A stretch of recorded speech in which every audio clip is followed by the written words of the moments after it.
Hey, my name is Emily, and I'm 58.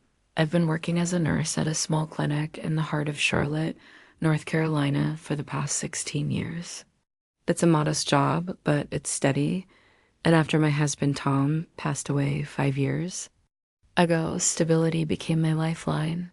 The clinic may not be glamorous, but it offers me the comfort of routine, something that's become essential to my life since losing him. I know the ins and outs of the clinic. I remember every patient's name and I make sure all the charts are in order. I've become the person who makes sure everything runs smoothly, all while blending into the background. Honestly, I prefer it that way. That Thursday morning was no different from any other. I was sitting at my desk in the back office sorting through patient files and preparing the day's schedule. My mind was focused on the task at hand, no time for distractions. As I clicked away on my keyboard, a soft, familiar voice floated in from the hallway. The sound was almost like a whisper. On the wind, one that I hadn't heard in years. Emily? Emily Walker? I froze. The voice had a certain tone that made my heart race, yet I couldn't place it immediately. It was so familiar, but from where? I stood up, walked into the waiting room, and my breath caught in my chest when I saw him. Standing by the front desk out there, standing in front of me, was Daniel Carter, the man I had once loved with all my heart. He was taller now, more mature, his dark brown hair showing the early traces of gray at the temples, but still very much the man I remembered from the past. His face had become sharper, his features more defined with age, but his eyes, those deep blue eyes, they still held that same spark of mischief and warmth that had once made me fall for him. Daniel? I whispered, unsure if I was dreaming. What are you doing here? For a moment he said nothing. His eyes scanned my face as if he too couldn't believe I was standing right in front of him after all these years. Finally, a soft smile spread across his face, and it was that same smile that had once made my heart skip a beat. I'm here to see you, Emily, he said, his voice as warm and inviting as I remembered, only now it carried a weight I hadn't expected. His words hung in the air, and for a moment, everything around us seemed to fade into the background. It was as though time had never passed. I stood there, stunned, unable to form a coherent thought. I hadn't seen Daniel in almost 20 years. The man I had once been so deeply in love with, the man who had left me without so much as an explanation, was now standing in front of me, and he was here to see me. I glanced around the clinic as if it could offer some kind of clarity, but my mind was racing, trying to process the whirlwind of emotions that had suddenly been stirred up. You're here for me? I managed, my voice barely above a whisper, still unsure of what to make of this unexpected encounter. Daniel nodded, his smile never fading. Yes, Emily, I've been thinking about you a lot lately, about what happened between us, and I needed to see you again, to tell you how sorry I am. I felt a rush of emotions flood through me. Anger, confusion, and an overwhelming sense of betrayal. How many years had I spent trying to move on, telling myself that I had healed? How many nights had I cried, wondering why he had left without a word, without even a phone call? And now, here he was, asking for forgiveness. I don't know what to say, Daniel, I said, my voice trembling with emotion. After everything, you just walked away. You left without telling me why. No explanation, you just left. I know, he said quietly, his eyes filled with regret. I was young, confused, and selfish, but I never stopped loving you, Emily. Not a day went by that I didn't regret walking away. His words hung in the air, and I felt my breath catch in my chest. Could I believe him? Could I really believe that after all these years, he still had feelings for me? Or was this just some form of guilt-driven nostalgia on his part? I had spent so many years building a life without him, had found peace, or at least I had convinced myself that I had. But standing there in front of him now, everything I had so carefully built felt like it was crumbling around me. I could feel my heart wavering, torn between the woman I had become and the girl who had once dreamed of a life. With Daniel, we sat down together at one of the tables by the window, a quiet corner of the clinic where we wouldn't be disturbed. The soft hum of the clinic around us seemed to fade into the background as I sat across from him, unable to keep my eyes from tracing the lines on his face. I had always known Daniel was the love of my life, but I had convinced myself that I had moved on. So, what is it that you want, Daniel? I asked, my voice barely a whisper. You show up after all this time, after everything that's happened, and you think we can just pick up where we left off? I'm not asking for that, Daniel replied, his eyes sincere and full of regret. I know I can't undo the past. I don't want to try to change what happened. All I'm asking for is a chance to start over, to see if there's any way for us to have a future together, despite everything. His words felt like a punch to my gut.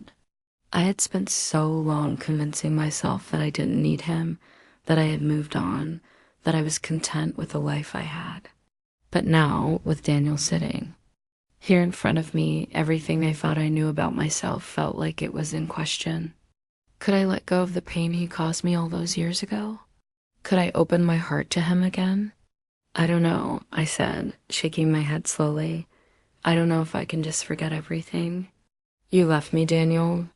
You didn't even say goodbye. You didn't even give me a chance to understand why you left. I'm sorry, Daniel whispered, his voice laced with regret. I should have never walked away from you. I was a fool, and I've been paying for it every day since.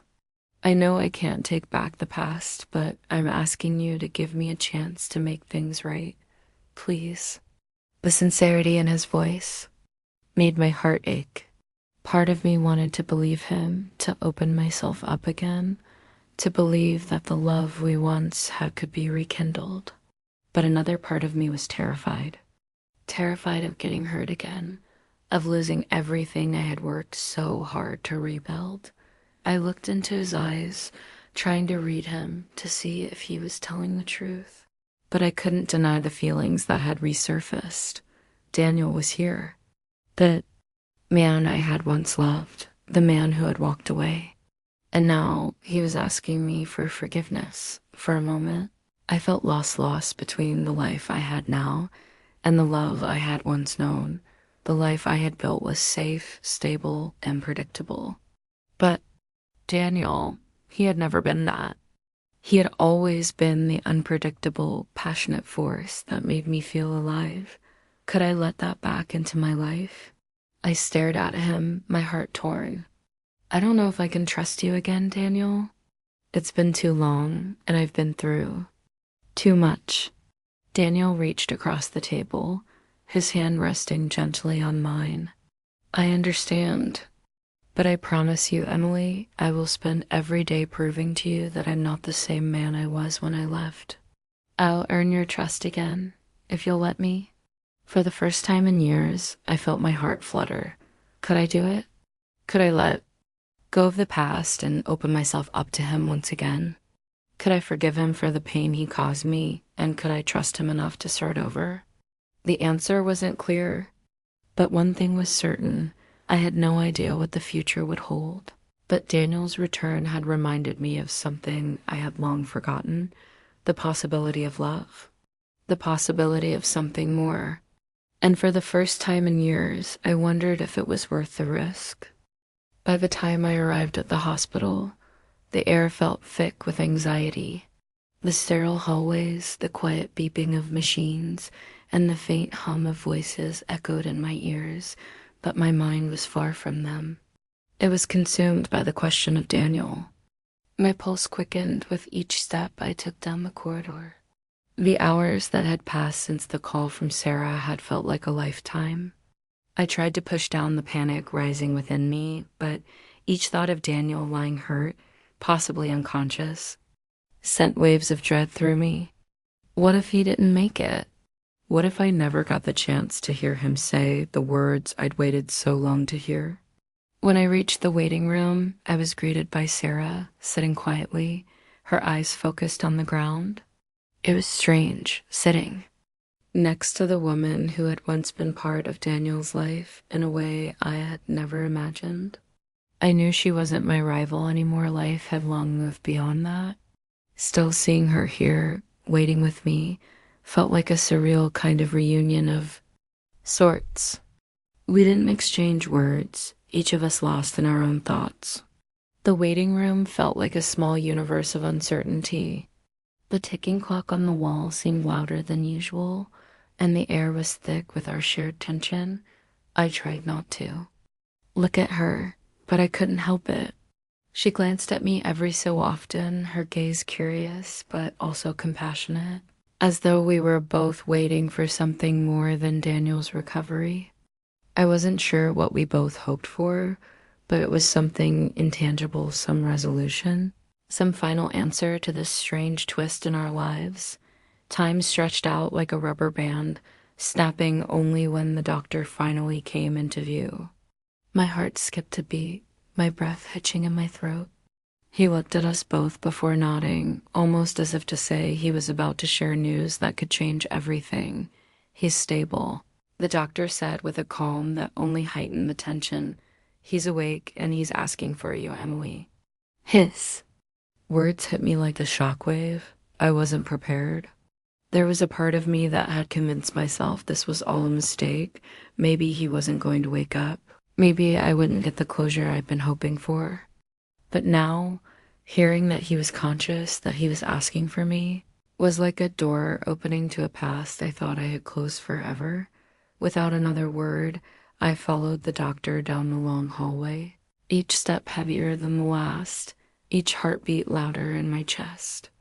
The thought of seeing Daniel again, after everything that had happened, both terrified and exhilarated me.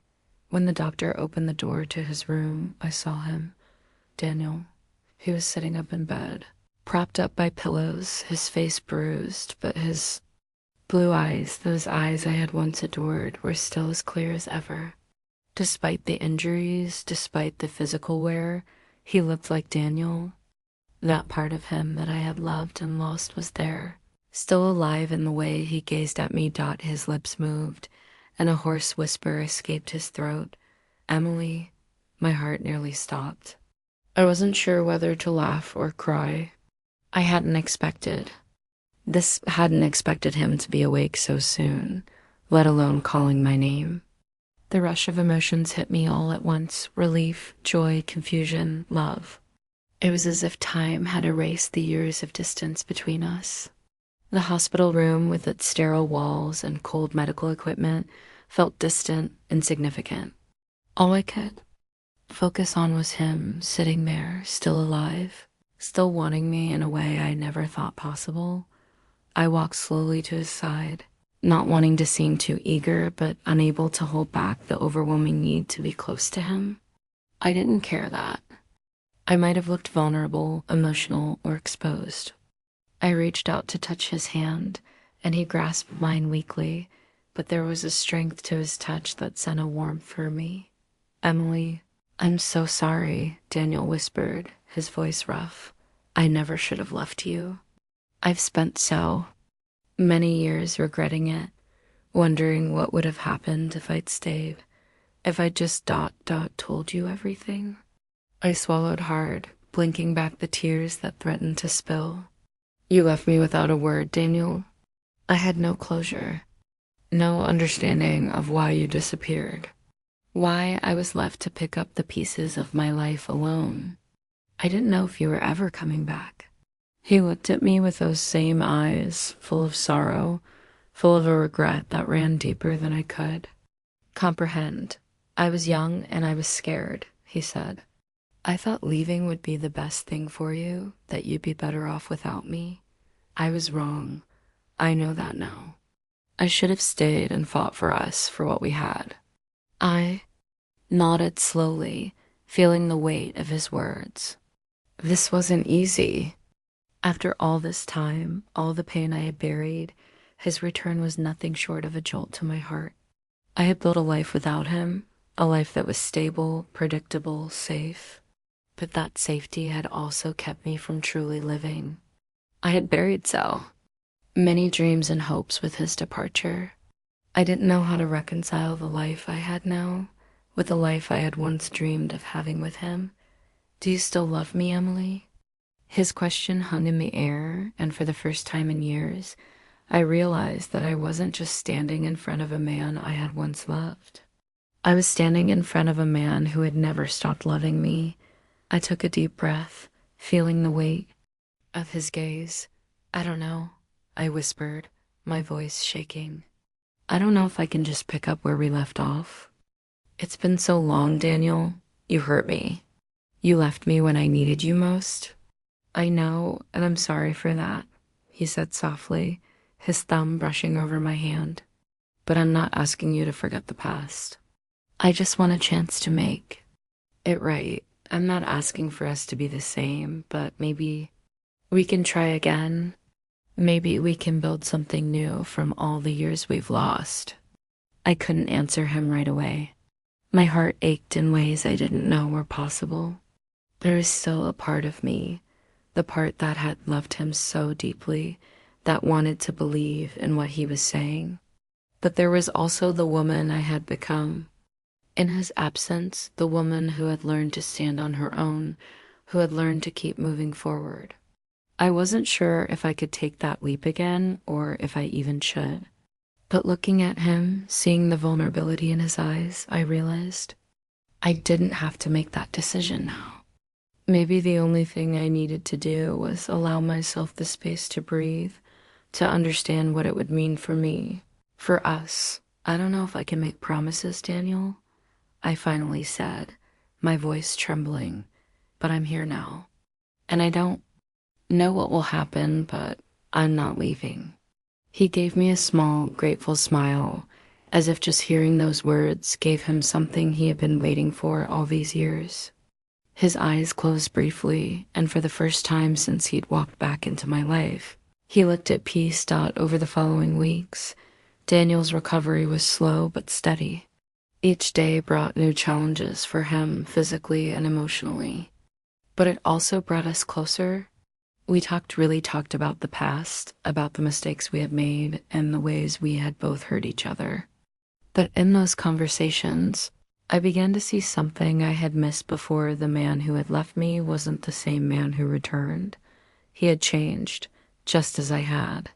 And through all the pain, we found a way to rebuild what we had once lost. We didn't rush. There were no grand declarations or promises we couldn't keep. We took things one step at a time, letting the years of separation fade into the background. And as we moved forward, I realized that love, real love, wasn't about perfection.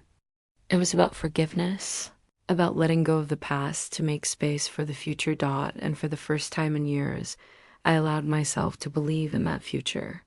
The future that Daniel and I could share together.